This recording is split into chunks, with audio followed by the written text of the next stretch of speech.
let's put a bunch of people in the financial industry in a room together and let's try to make some money together, right? Let's walk away with one great idea today.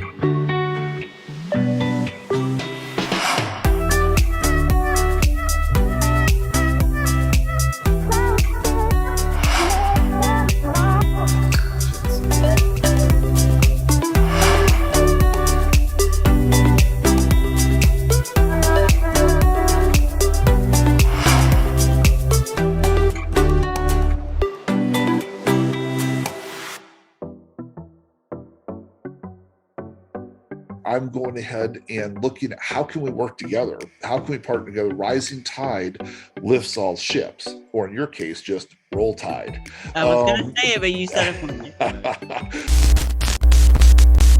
Hello, everyone. This is Jeanette Sims. I'm one of the founders of ACS Live, and today I'm being joined by one of our biggest sponsors. His name is Rob Hoffman. And today my goal with this interview with Rob is to talk a little bit about what he's done in the industry with 20 plus years of experience, what he's done, what he's doing right now to be successful, and to get you guys ready for the big topic he's going to harness at our next event this fall.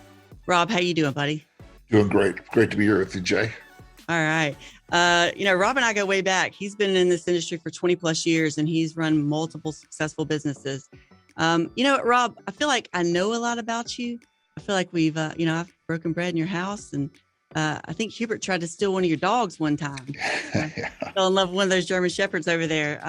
But in all the things that I know about you and your businesses, there's one question I really don't have the answer to. So before we get into the business of the business, how did you meet your wife? Your wife is she's like your amazing partner. When we talk about partners in this business, I mentioned Hubert. He's my big partner in this industry. Tell me a little bit about how you met Sarah, because I have no idea.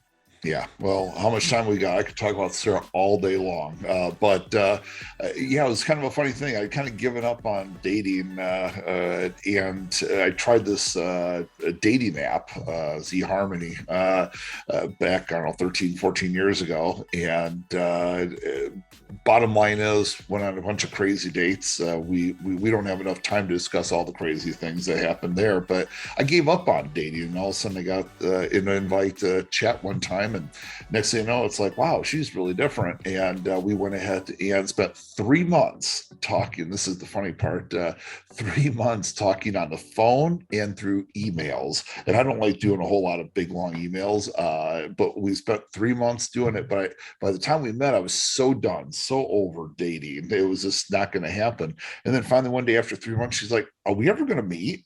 But she was probably thinking I was married at that point. It's like, because for 3 months we hadn't met. We just talked. We talked for hours, literally 5-6 hour conversations. Looking back on it, it's so funny. And so finally it's like, okay, we met, or we're going to meet. And I was so nervous. I had these 2 shirts that basically were like the same color stripe, or they were the same striped shirts. One was like a dark blue, one was a black. So to the average person, they couldn't even tell. And I was like calling her at 6 o'clock the morning of the date, the first date, to ask well, you think I should wear more of a blue or a black, and that was. And to me, the bottom line of this story is that I think I know this about you. Does Sarah pack you for trips? Oh yeah. Your big speaking trips. This all makes perfect sense now. You just tied it all back for me, Rob. You just tied it all back for me. And then we met, we had dinner that evening, and then we were inseparable. We traveled all over the world together. She went everywhere with me till we had the babies. And then even then, now, as much as humanly possible, she goes all over the world. So I got the world's most incredible life partner, and then how wonderful she is to work with too. So she helps manage a lot of the businesses, and she's just awesome mom, awesome wife. And look, not everybody can do that. Not everybody can work with their spouse or their significant other in not just in your life, your life partnership, your love partnership, but your business. I know a handful of people specifically in our industry that have been successful at doing that, and so kudos to you and to Sarah. So taking it back to, you're the trading guru, you're at Become a Better Trader, and you're on the mic all day, you're talking to people, you're selling products, and you're really, the number one breadwinner for your family. And so take me back to that moment where you say to yourself, you know what, I can't continue to be this person or this run this business because I've got to think about my family on a bigger level. And this is, you and I have had this discussion before. And when it really came to me in my own life of when I decided to make a shift in the way I ran my business was I was in a talk out in California. Then Ryan Dice was on stage, and everybody knows Ryan Dice. He's just a mecca in our industry, super smart, super successful. And I mean, this was probably about, I don't know, 7 or 8 years ago. Ryan's on stage and he says, if you make 80% of your money from one source, you are 100% fucked. And when he said that, I went, oh man, like, that that really hit home for me. And you and I have talked a little bit about this in the past. And so I feel like saying that I feel like that is probably one of those things that stuck with you. So you're sitting there and you're saying, how am I gonna shift this business where I am the end all be all to something that will create wealth for my family? So you make that decision. You're sitting there, you're trying to make the decision. I got to turn this faucet off and go try to turn this faucet on. What do you do? Well, I had to really sit down and think about things that were scalable because being that, like I said, running around doing those trading competitions that I did around the world to win real money awards that demonstrate, hey, I actually have something of value here was great. But then that was all about me. You can't just take that and transition that to anybody else. I can't say, okay, now Jeanette's going to come in and run that. It's like, well, but Jeanette didn't win the trading competitions, right? That's And right. so it And was that's not all, staring at the market all day and making the trades and yeah, it was just too drop. focused. Yeah, it was No. just too focused on me. And so I did sit down because my dad died at 51 years old. So I'm very sensitive to that, especially with now, as of the time of this recording, a little, 5-year-old in a few days and a 7-year-old wonderful daughter. And of course, Sarah's 10 years younger than me. So, they've got a lot of life ahead of them. And so it really made me question, well, where are the needs? And this is what I asked, where are the needs in the industry? That's what, and I was looking at the physical shows, and we know that the physical shows have been, really going out of style for many years. We've seen it. We've seen the attendance levels. We also see the effort, the time it takes to go into a lot of those, You're talking about like those expos where, there's 100 traders and gurus and software owners and brokerage firms and they're all in the trade room floor. And then they're also on the trade room floor. They're all on the showroom floor. And then they're right. also running, talks. You're talking about like big, got to go to it, got to drive the retail traders to it. Anybody in That's right. finance trying And to these sell a days, product. that's inconvenient for everybody, right? It's travel not getting any easier these days, is it? It's expensive. It's tedious. Canceled flights constantly, etc. In the year of COVID, there's a host of reasons. So moving past that, it's like, well, a need is for people to be able to sit at home and get the a high quality high end show, but not have to go ahead and go pay all that money. Or frankly, a lot of people are just embarrassed sitting in an audience and then having to stand up and be that one person everybody looks at in the crowd as everybody's walking by. So they'll sit there and just be stuck. Well, if people don't like what's being offered through a virtual show, they can just get up and walk away from their computer. So the That's thing right. is, They can there, go make dinner. they can go make dinner, right, and come back for the next person who is more interested. And so the thing is that so that was a real need.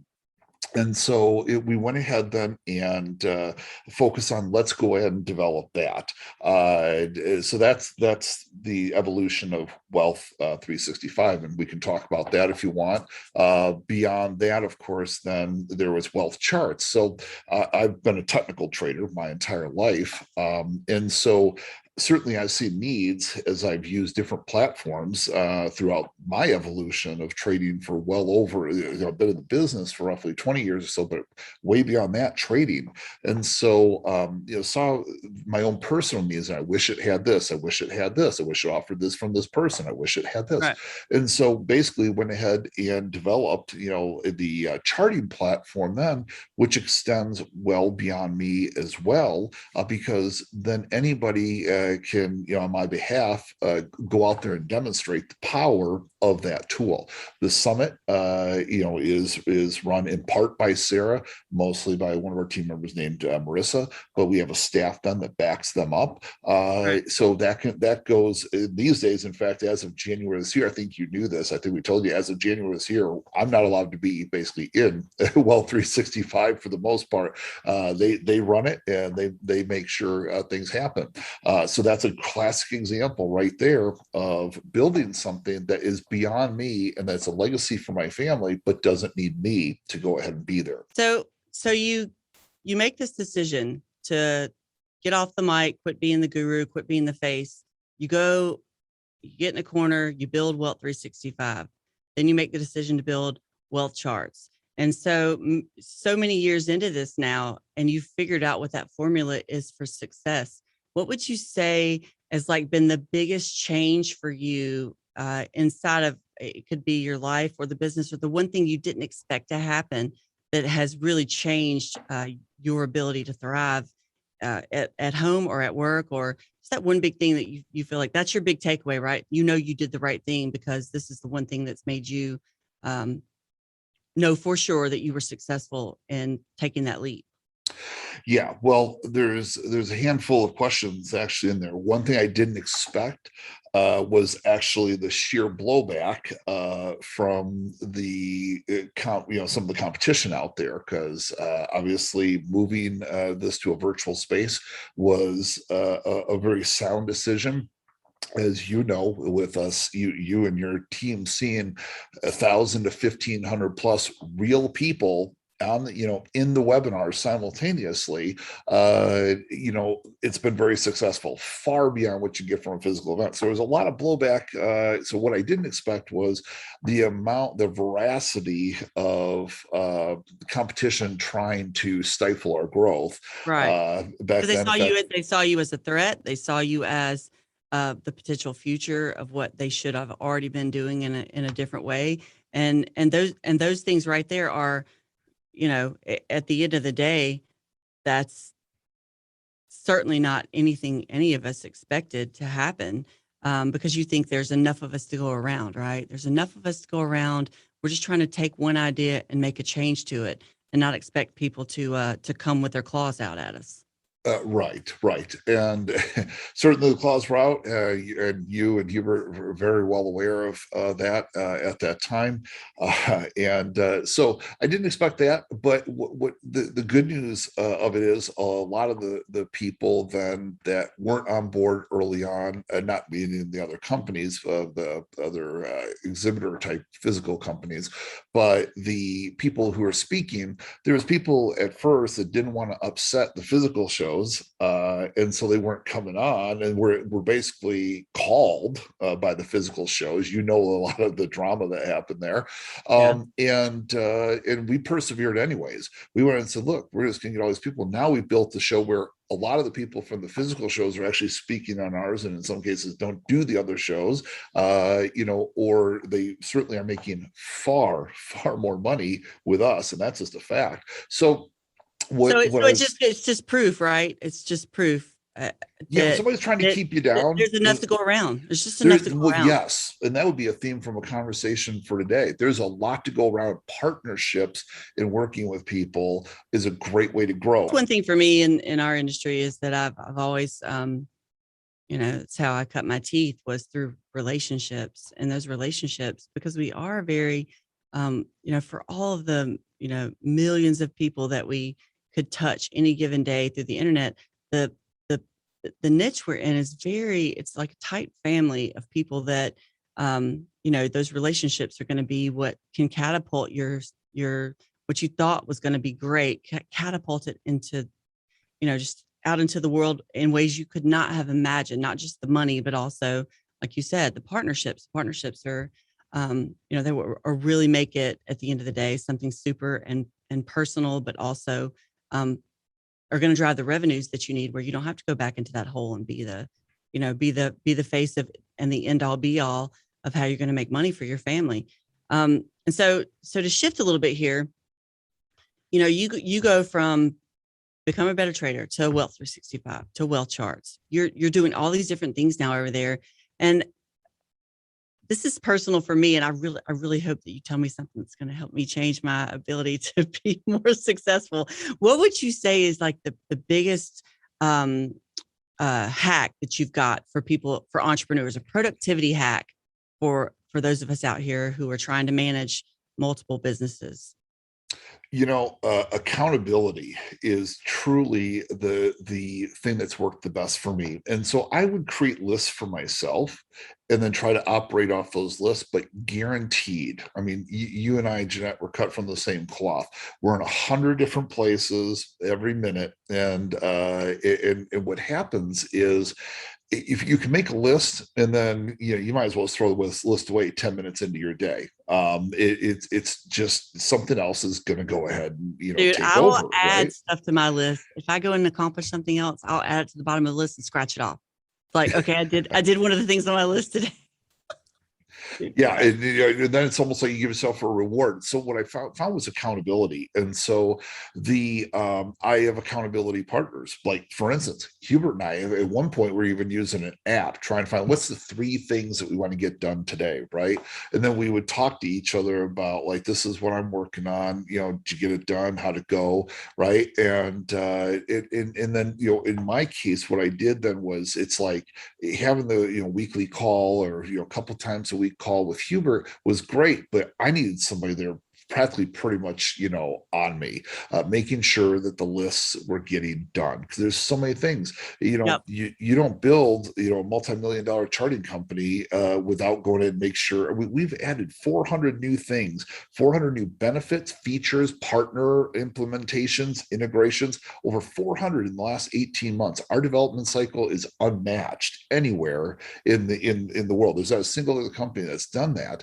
And so that doesn't happen overnight. Running the largest online trading investing show in the world, where you're actually getting real 1,000, 1,500 plus bodies in seat to actually, so not just saying we bring a lot of people, but actually doing it, as we do, Right. Jay.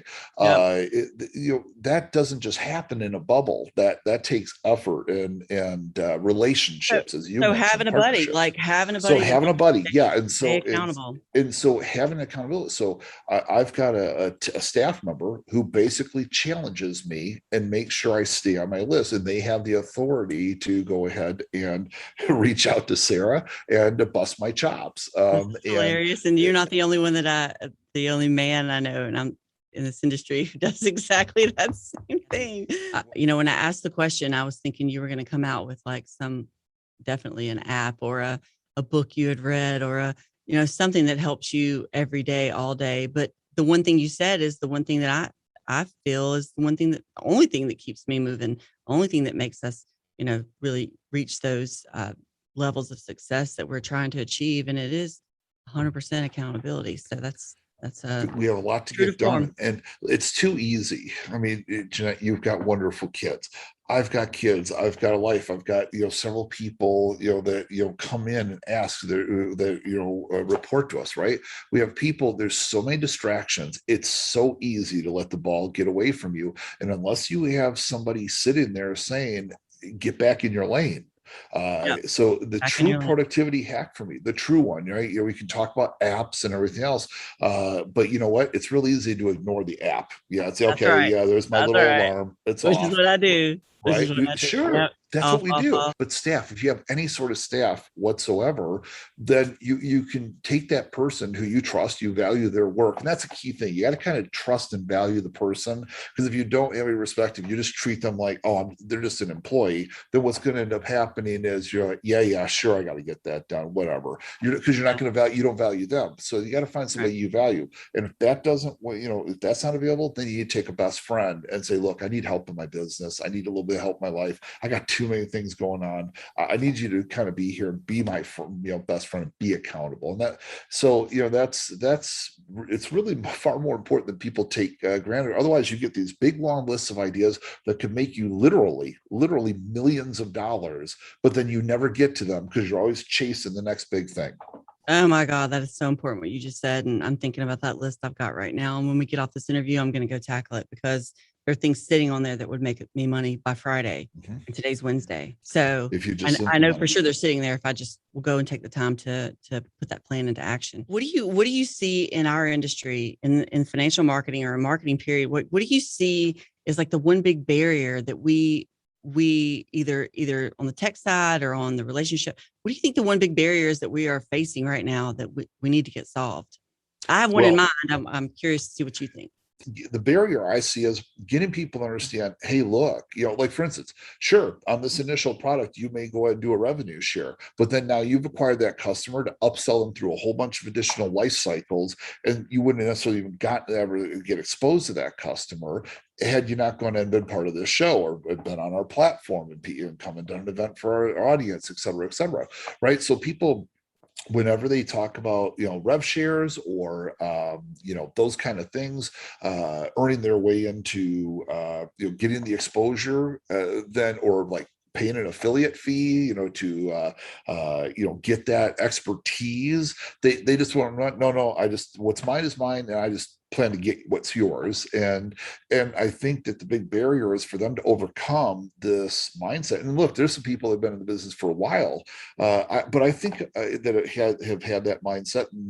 But I look at the best and the biggest businesses in our space, and we're partnered, right? Like you and I, we're partnered. And the affiliates you have there, you have a lot of great affiliates. We have partnerships with a lot of them speaking on our shows, in wealth charts, and the list goes on. Some of the big media buyers that have lots of different partnerships in that. So if you look for the most part, even the big names, even the biggest businesses in our space usually have to do some sort of partnership because they want exposure to your lists, right? So they want list exposure and so on and so forth. Well, they got to kind of partner with you then to make that happen. And so partnerships is what I see as the biggest issue, that people got to overcome this. What's mine is mine, what's yours is mine. Actually, rising tide lifts all ships can make everybody a lot more money. And when I came to realize that, it helped me financially far greater as well. I love it. I love it. And as your friend and as a partner and of the relationship we've had over the years, like I what you just said is so important because I do know those two Robs. I know the old Rob, and I know the new Rob, and those two Robs are like, this Rob right now is on fire. Like, get out of his fucking way. That's like people that are out there listening to this that are trying to treat the business like what you just said, like, what's yours is mine.